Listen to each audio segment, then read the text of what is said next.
हे सगळे अहंकाराचीच रूप आहेत बरं का. हे पण हा अहंकारच आहे, दुसरं काही नाहीये. तुम्हाला वाटत अहंकार किती चांगलं करतोय माणूस.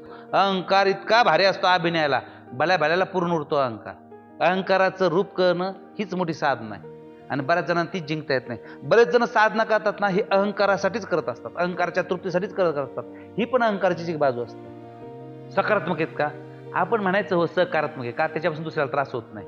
ज्यामुळे स्वतःला त्रास होत नाही आणि दुसऱ्याला पण त्रास होत नाही, असं जे वागणे असते अहंकाराचं, ती अहंकाराची सकारात्मक बाजू आहे. आणि ज्याच्यामुळे स्वतःलाही त्रास होतो आणि दुसऱ्याला त्रास होतो, ती अहंकाराची नकारात्मक बाजू आहे. दुसऱ्याला नावं ठेवत बसणं, दुसऱ्याशी अफवा पसरणं, दुसऱ्याशी लोकांच्या कानात गैरसमज पसरून देणं, त्या व्यक्तीला त्रास होईल असं करणं, ही नकारात्मक झाली. आणि धार्मिक मार्गात लागणे, देणगी देणे, दानधर्म करणे, साधना करणे, देवदेव करत फिरणे, हे तीर्थ फिरणं, ते तीर्थ फिरलो, हे सगळे काय आहे? अहंकाराच्या सकारात्मक बाजू. पण पूर्ण सकारात्मक नाही, ते अहंकाराचंच रूप आहे.